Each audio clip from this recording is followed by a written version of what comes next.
ahead. Okay, welcome everyone. Welcome to the City of Reading Planning Commission workshop meeting for Tuesday, October 17th, 2023. I am the chairman, Wayne Beeler, and online we have James Harris and Vice Chairman Wilson Thiesing.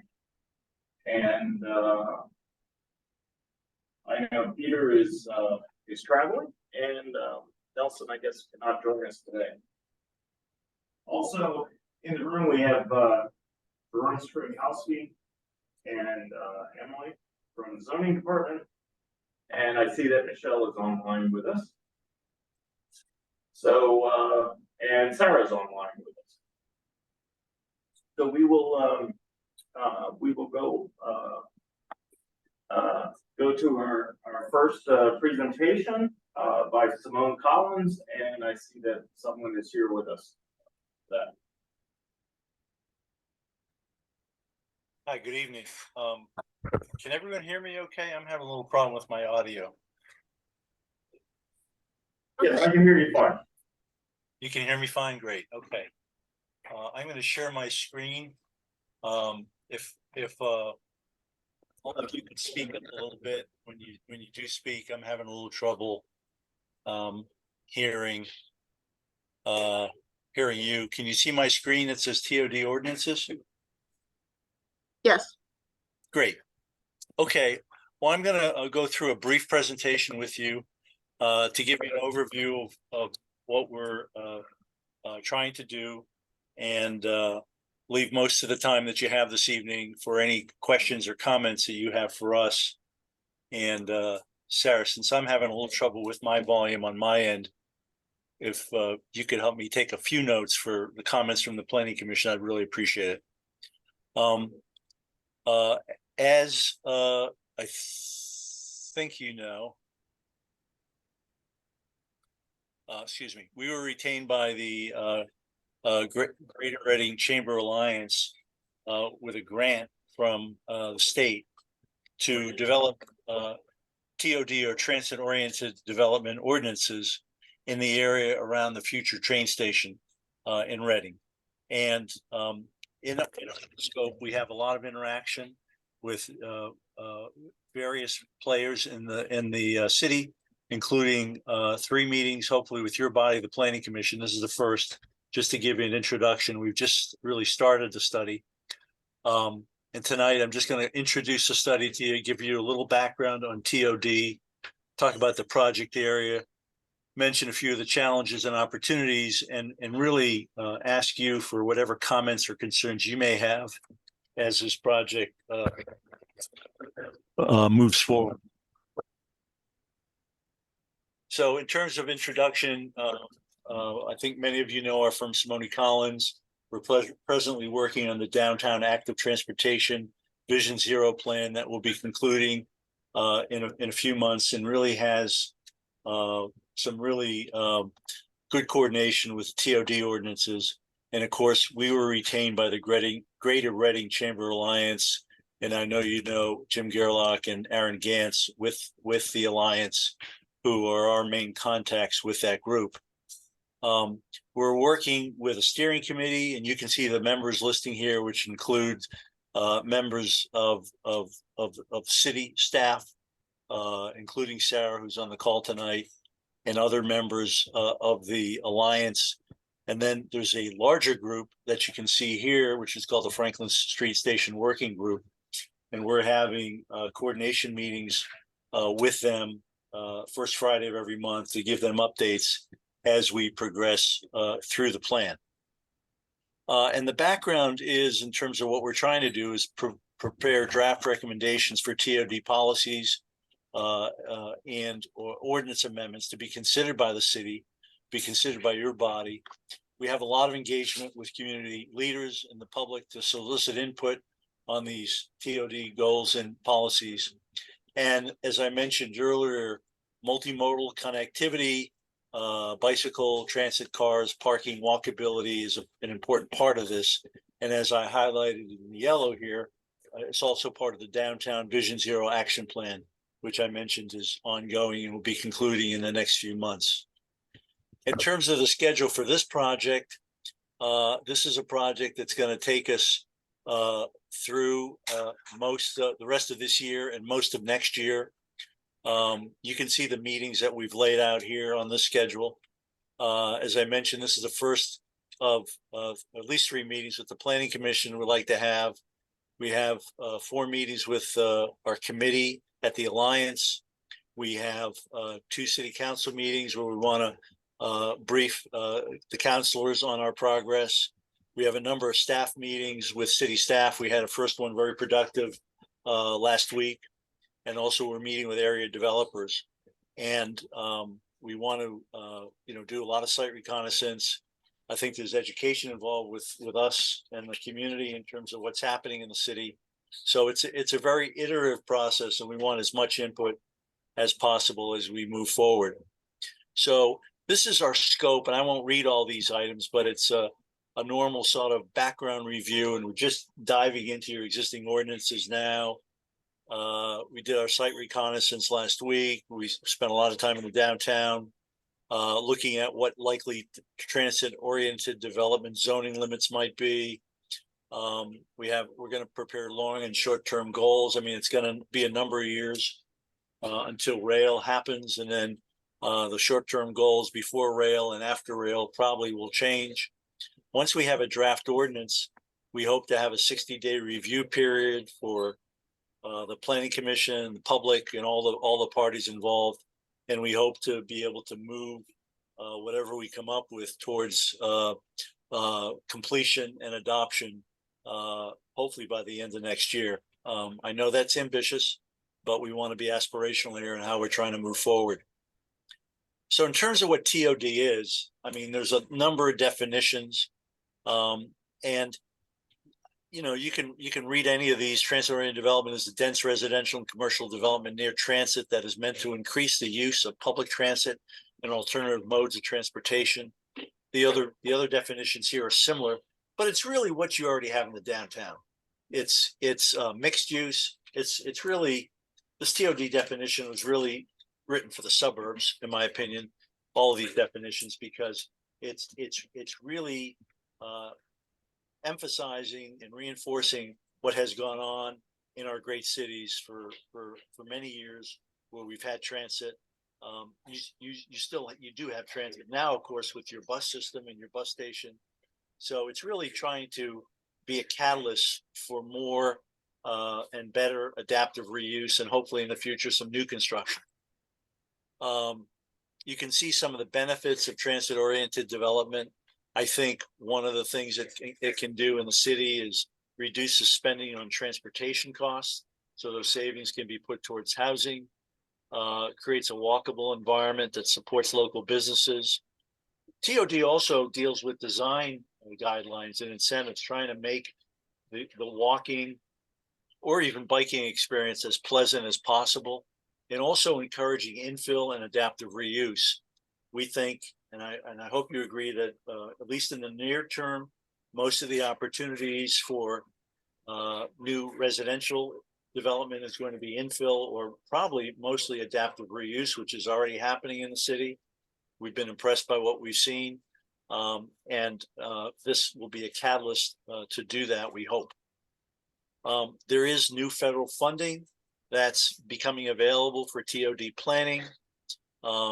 It's integrating land use and transportation planning, and there's going to be money available in the next few years for that.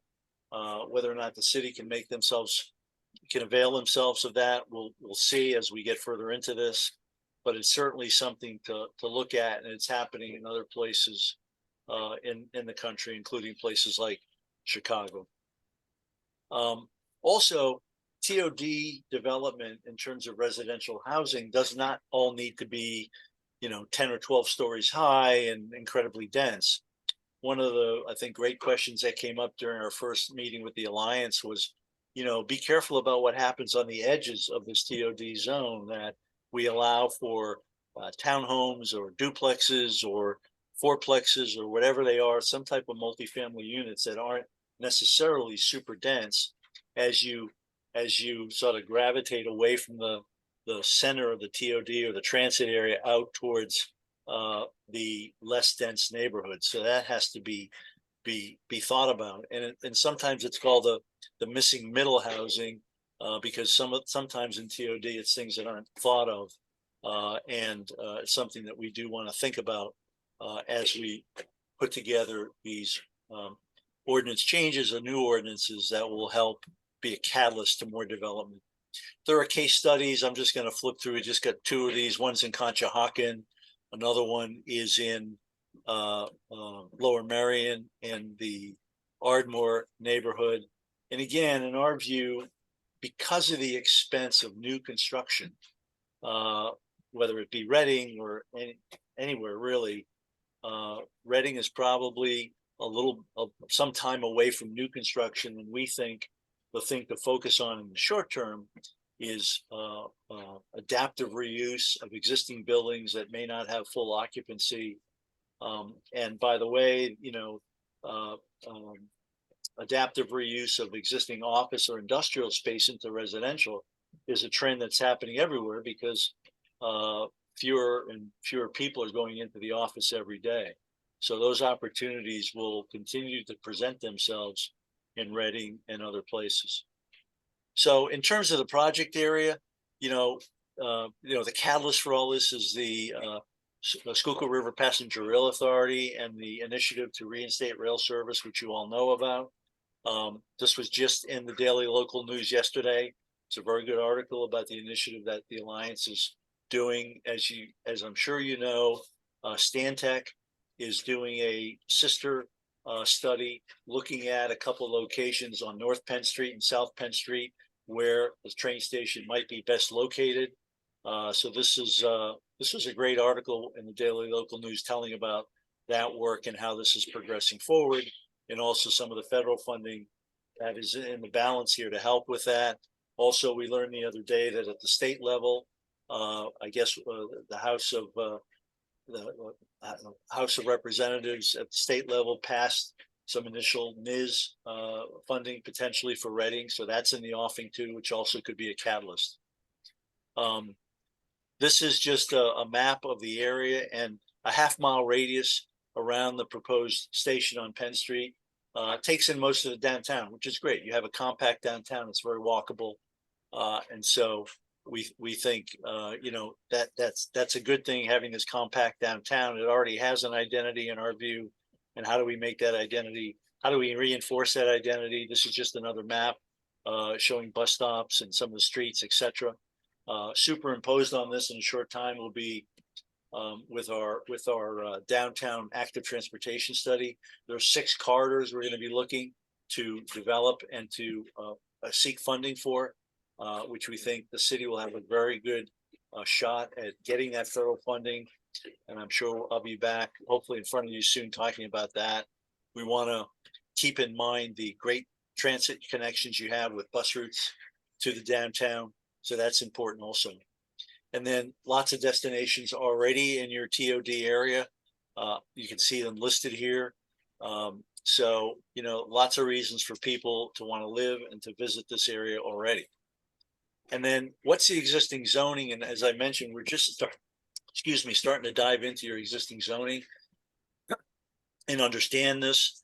There's two sort of approaches we might take. One is to look at this existing zoning and come up with recommendations how it could be improved to be more of a catalyst than it is now for infill development and adaptive reuse, or do an overlay. So we're looking at both of those options. We don't know which direction we're going to go to right now, and that's to be determined.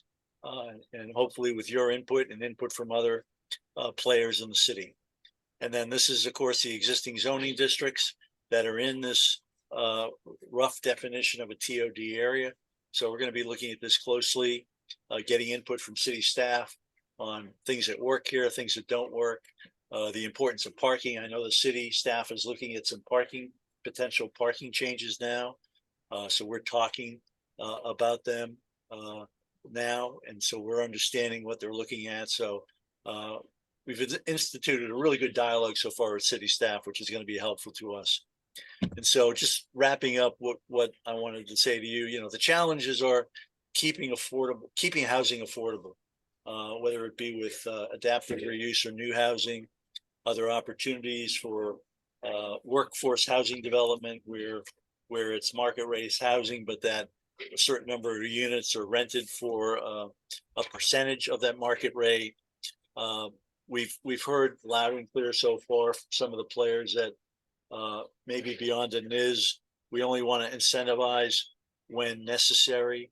We want to plan equitably.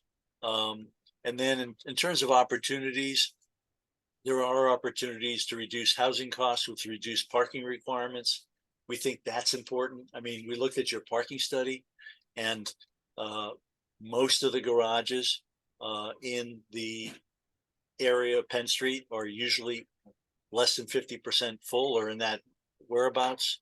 So can developers work with the parking authority so they're not building new housing and increasing those costs? Can we make adaptive reuse quicker and less expensive than it is now? Are there ways to do that? What services are needed near transit? What's the character of the area? Is there a design vocabulary? Reading is one of the great cities with great architectural bones, as you all know. And how do we retain that and reinforce that? How do we create some high quality public spaces? And how do we identify areas for infill development? With the downtown study that Stantec did a couple of years ago, I think they made some good recommendations. So we're not going to reinvent the wheel. We're going to look back at that study and see what recommendations they made. So that is very quickly a summary of what we're trying to do. And now I'd like to pause and try to listen to all of you and see what concerns or suggestions you might have as we try to move this forward.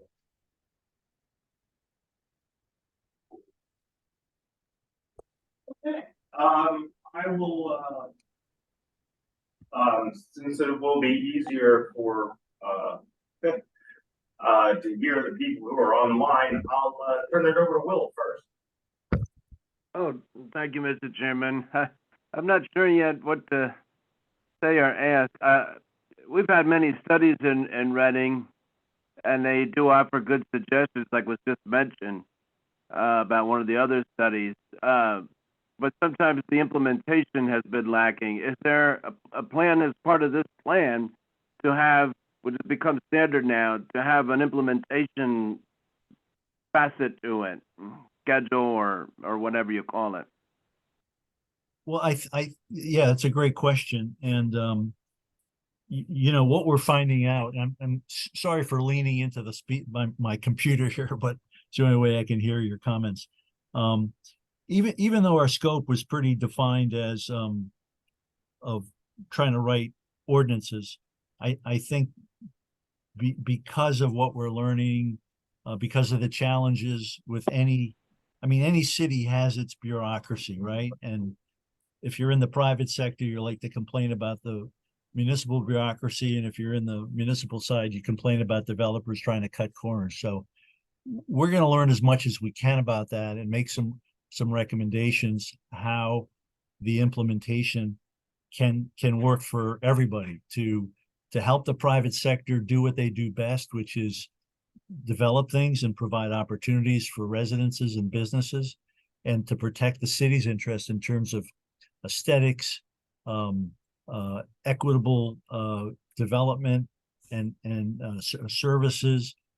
We know sometimes utilities are a question here in the central business district that they have to be planned for, all those things. So we're going to do our best with the help of city staff to try to make those recommendations. I don't know where we're going yet with those because we're just starting to learn about some of the challenges. Thank you. It is true, Mr. Chairman and everyone, that there has been a trend in other cities as well, and planners have had to address it, of fewer workers working in offices in downtown. It was sort of going the other way before because it was a desirable location because of the amenities.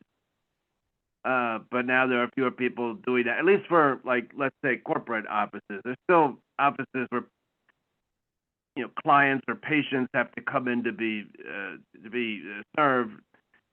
I'm just wondering though if the pendulum might be swinging too far and we would be leaving ourselves vulnerable and not having any office space. Everything's been converted to apartments. Let alone some of the concerns we have about infrastructure and that. It certainly makes sense once we have greater access to mass transit to look at our zoning and to plan for that occasion. And there'll be opportunity for us to do our part to support that effort. To consider, relaxation of some of the rules for parking if people are living close by a transit hub where they have more than one option. They would have not only busing but rail services, as passenger rail service available too. I just that's my only concern. I haven't raised that in all the times we've been doing a lot of adaptive reuse in our downtown core, especially, and I don't I don't want to miss any opportunity if there are still some businesses that do need corporate space. I don't know. I'm sure there's still a place for it to some degree. I don't know what your thoughts are. Well, I think it's a really good question, and I think you have to look at buildings as shells, right? I mean, they could be used for residences, they could be used for offices. May be a mix of both. We've seen a trend recently where, hotel spaces sit above or below residential spaces. I mean, there's all kinds of combinations of buildings, and I think the key is to be as flexible as possible as long as the community is protected from unintended consequences and negative results. You got to be as flexible as possible to respond to the market, because right now the trend is certainly going towards adaptive reuse of office into residential. We're doing studies in a couple of places where we're looking at that in suburbs. But that pendulum, as you mentioned, could swing back in 10 or 15 or 20 years.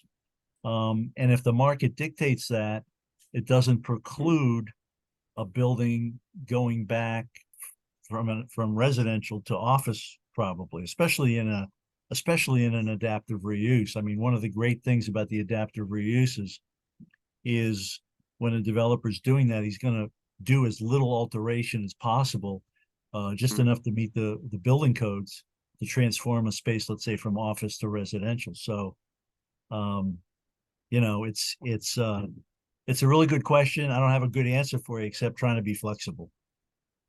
No, I appreciate your candor and your insight. And of course, from our perspective, we like to maintain what we refer to as the streetscape with mixed use. So something like retail, restaurants on first floors, and it could be residential, it could be office, whatever, on upper floors. Yep. It's probably the ideal for the downtown, so people can walk and enter places, and not a whole lot of window shopping, but the extent that we do have, can promote it, but at least can feel comfortable entering into a the place is inviting, and it looks vibrant with not too many vacancies on first floors. Where Absolutely. there was a lot of glass, window, put it like storefront type windows, and these sort of lend themselves to that sort of use. So that's what we're thinking there. But I appreciate everything you're doing. That's really all I could think of it for now. Thank you. Yeah, and absolutely with the first floor commercial restaurant, eatery. I mean, our office is in Norristown, which shares some characteristics with Reading. It's an old industrial city, and right next to our office is we have apartments that were just renovated on the upper floors, and at the ground floor we have a new restaurant and bar with axe throwing. So I'm very excited about that. After work, I can go next door, have a beer, and throw an axe around. But anyway, yeah, absolutely. The first floor, and you think about it, first floors typically aren't always great for residential use anyway.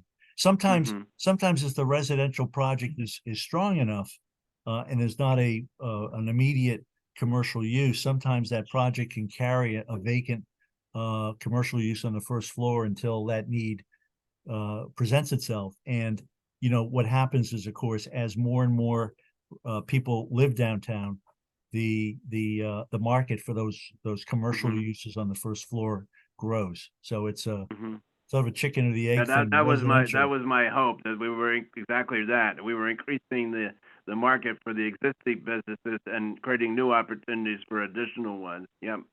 Yeah.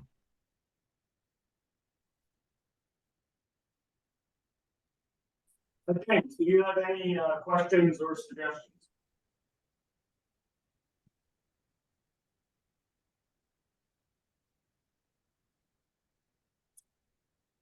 If you're talking, you're muted, James.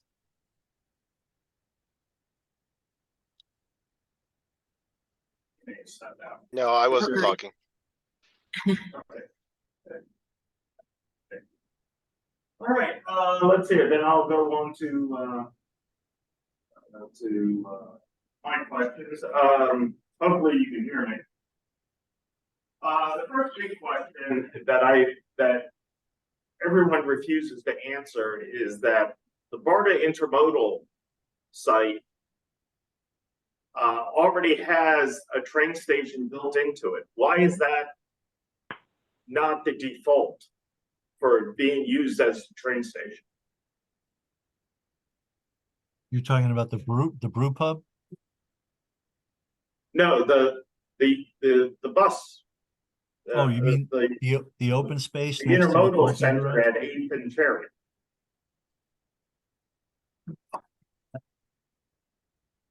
I mean, I don't think we can answer that question. I mean, Yeah. that's a separate study that's being done by Stantec. I don't know if I don't think that site's been ruled out. Are you talking about the open lot that faces the train track? Well, there's No.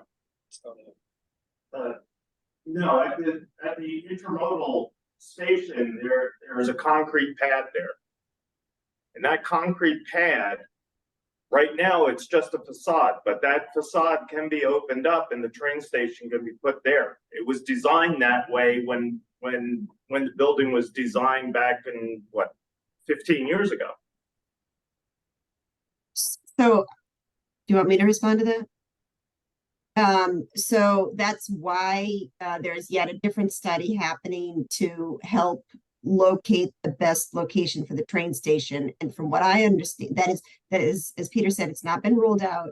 But some of the things that have to be considered are the length of the train and when it stops, will it stop traffic? And is it wide enough where it will stop? And other things that honestly I don't know. And that's why we hired train experts to kind of look at, if the train is, depending on how big the train is, and it sits for 30 minutes, it could block major roadways in Reading, depending on where it stops. So those are some of the items that have to be addressed. But that's being studied separately. Freight train stops traffic every day at 7 o'clock for half an hour. What's the difference? I'm sure it'll all be Because the considered. freight I'm sure it'll all be considered in train the that study. comes in at 7 o'clock has to switch, and they have to manually switch the tracks at 7 o'clock. So the train sits there for half an hour to 45 minutes every day. So what's the difference? I don't know that because I don't know the length of the trains, the size of the trains, the amount of passengers that are getting on and off. Well, We should have those answers when the location study is complete.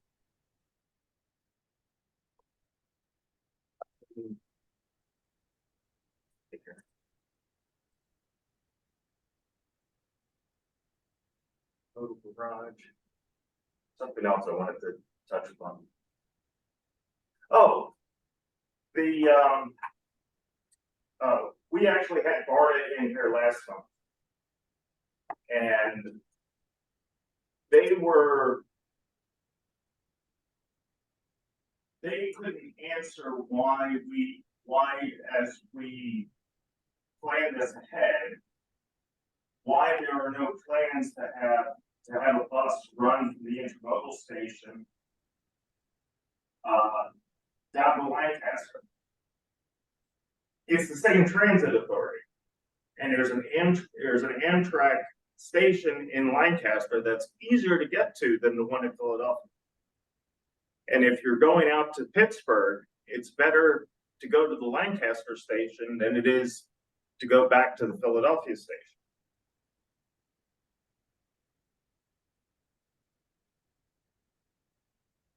Okay, I have nothing to do with that. And none of my county communications with community development have had any say in that. I just don't know why there's no, I mean, it's so obvious. It's just beyond me why there's no consideration for this.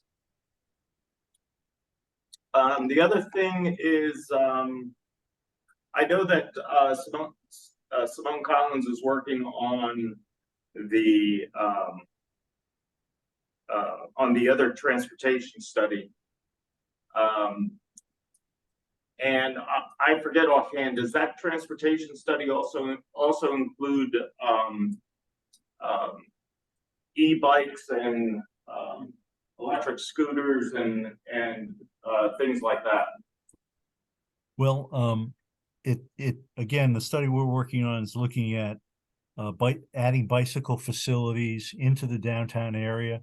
I think you're aware, and Tim Kroll shared with us a couple of months ago, a parking authority plan to put new parking spaces with protected bike lanes on South Second Street, which we thought was great. So we're going to be presenting our plan soon that shows bike facilities done mostly with paint and signage, not a lot of curb movement, and relatively low cost. They could accommodate e-bikes. I mean, e-bikes of a certain size are usually allowed on streets. Scooters are a whole different a different discussion, whether the city of Reading wants to allow electric scooters in the cities.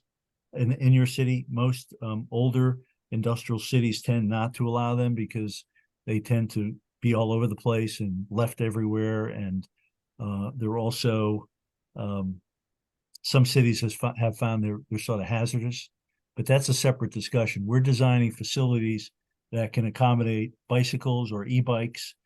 I suppose they could accommodate scooters too, but I think that's a separate discussion that the city, if you're interested in that or even not interested, should, have at some point. Also, I'm not sure if you received the zoning changes we're working on for adaptive reuse and the parking. I cautioned them that the planning commission did not get through their review of it yet, but I would provide them the copies, which should be ready next week. But yeah, then they'll get the next draft.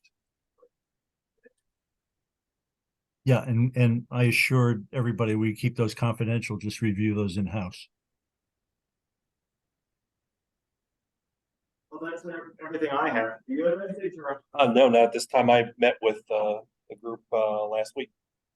Sarah? Good, thank you.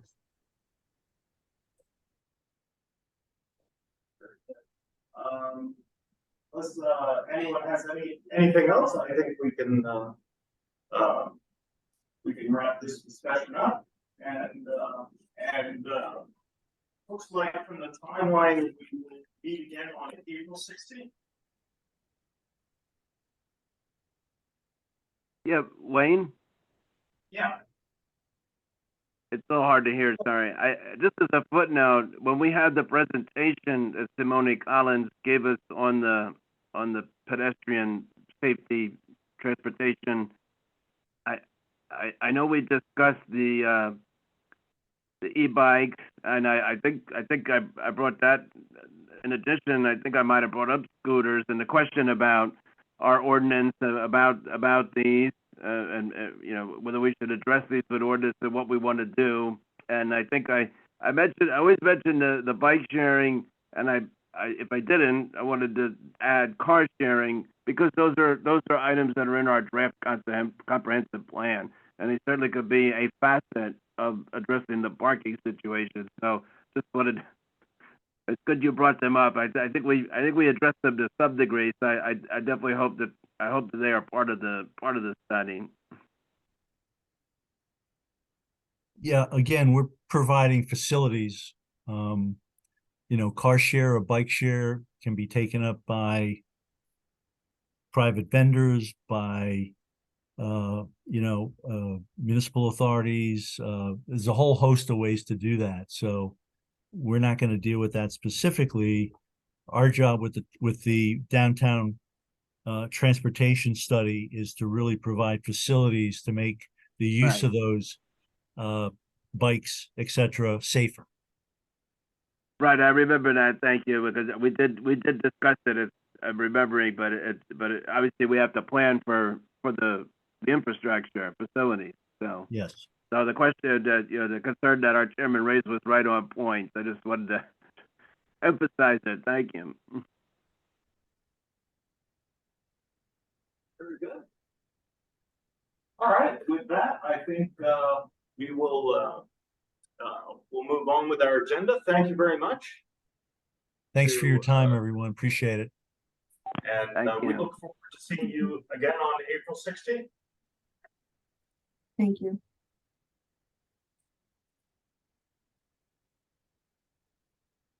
Okay, moving on. Let's see here.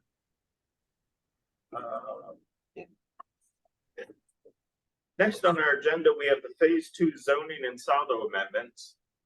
However, since we're having technical difficulties, and we have Jerome will give us a brief overview,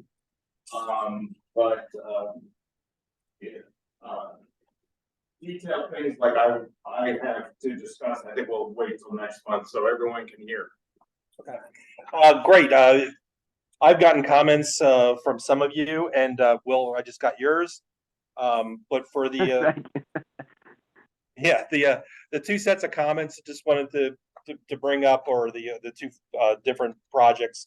One is the adaptive reuse provisions, and we didn't have a lot of comments on those. I didn't get the chance to see yours, Will, but I'll take in any other comments that are necessary. I'd like to present a revised draft by next week, if possible.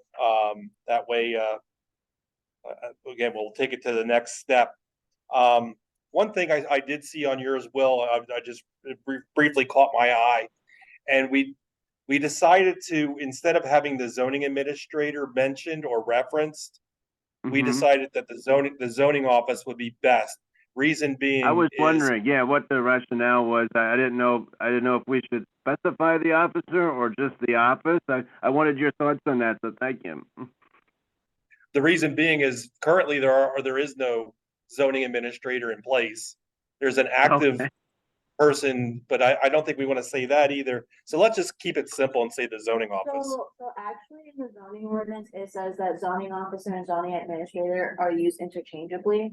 So using zoning administrator would still be accurate, but maybe just to make it clearer to any person reading the ordinance, the zoning office would be fine. So that's how we ultimately decided to just identify the zoning office instead of thinking of other variables or the director or the so we just figured that'd be the easiest way to go about it. Okay, well, in light of what that was Emily just said, maybe we should somewhere in this, if it isn't already, then these terms should be defined so it would be clear. Okay, that's a good idea.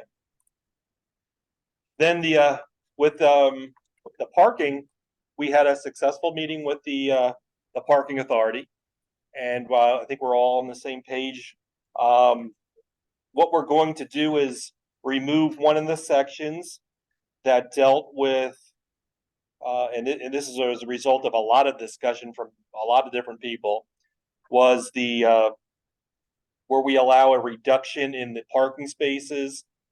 We thought that would be best to put in the subdivision and land development ordinance versus the zoning ordinance, because there's a lot of flexibility and a lot of give and take, so the planning commission can review those. And since it only applies to 10 parking lots with 10 or more lots, it would be easier to do because they're going to be already in land development anyway. So instead of them attempting to circumvent the system and go to the zoning hearing board, it'd be easier for the planning commission to evaluate the reductions when they're submitted as a land development plan. So that's how we're going to handle that one, and that takes a lot of debate that city council had with the parking authority, and so I think that solves things.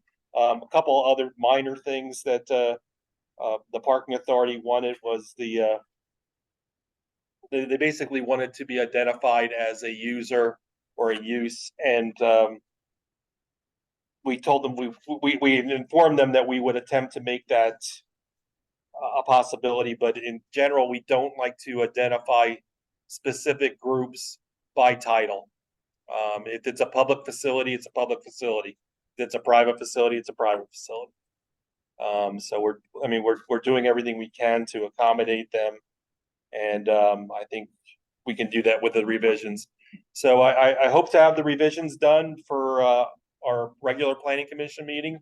They will be passed out, and then by our November meeting, we could then hopefully agree that this is the draft we want to proceed with, and if so, then we can go to the county for review.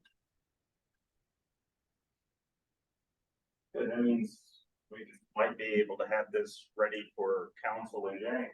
Yes. Yeah, the matter of fact, when I had 2 meetings with the Reading Parking Authority, and the first one was before some of the members of council, and they had asked that question, and I said, hopefully by the end of the year. So, and I said that's optimistic, and it's still optimistic, but we'll do our best we can. Very good. With help, if they can get the technology to work in this building. Gremlins. So yeah, that concludes that.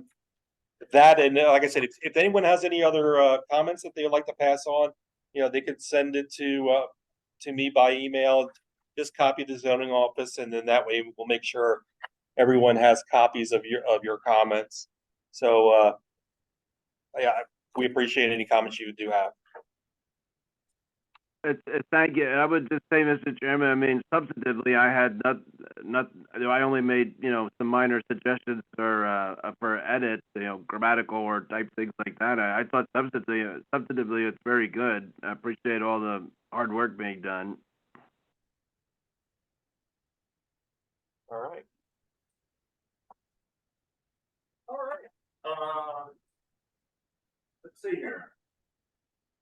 And Ron will give us an overview of next week's regular voting meeting. Yeah, we had 4 plans in for reviews. 3 of them were just follow-ups for approvals that were previously made. The applicant had submitted a new plan just to address the comments that were still relevant.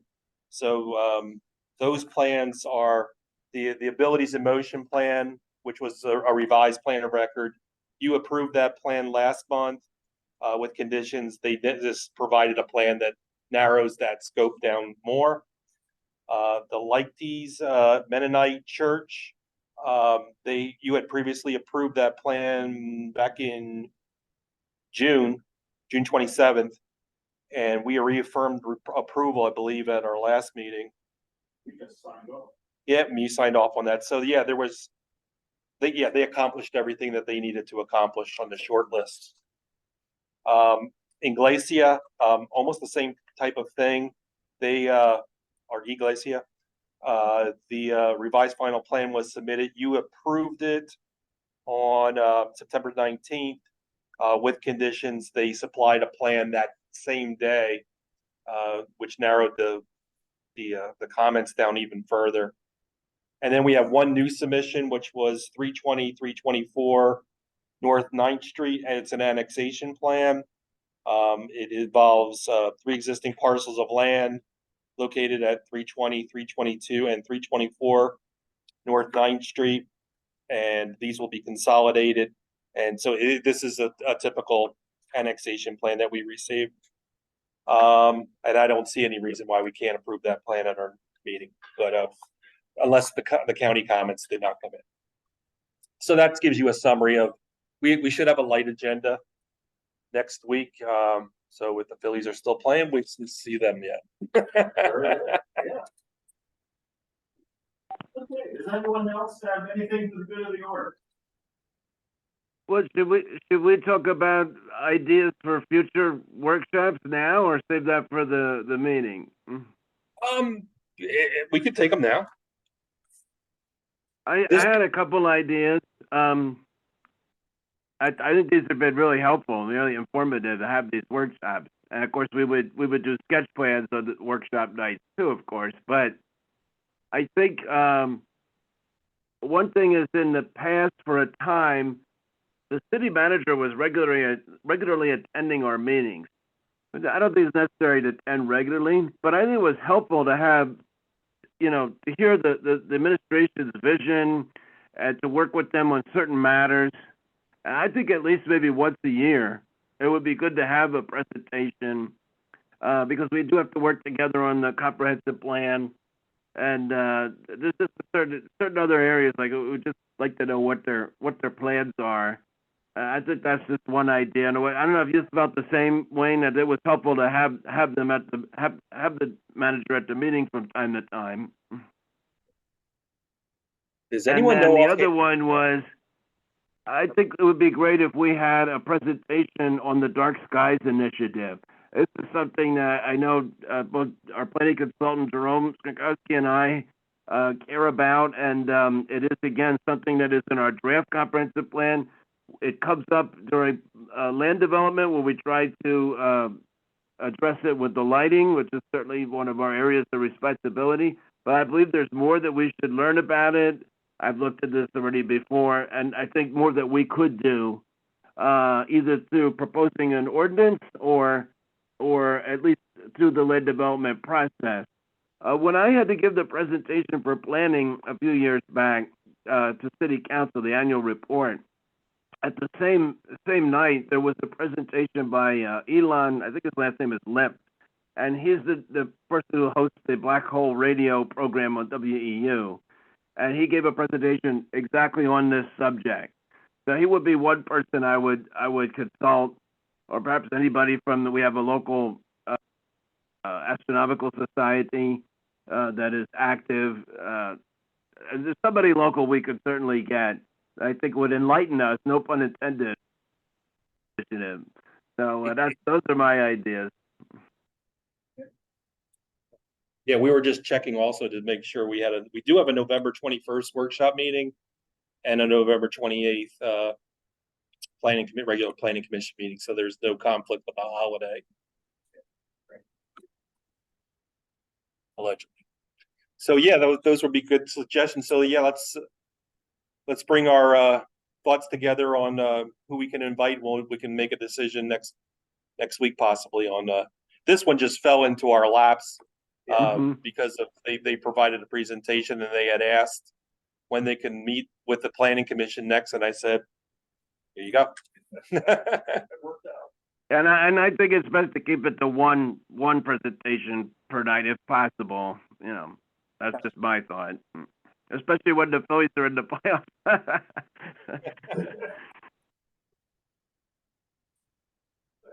Well, if no one has anything else, we shall adjourn the meeting. Thank you, everyone, and Thank you. we'll see you all next week. Okay. Good night. Good night. Hey, Wayne? Yeah. Yeah, I was struck too about that with the train station.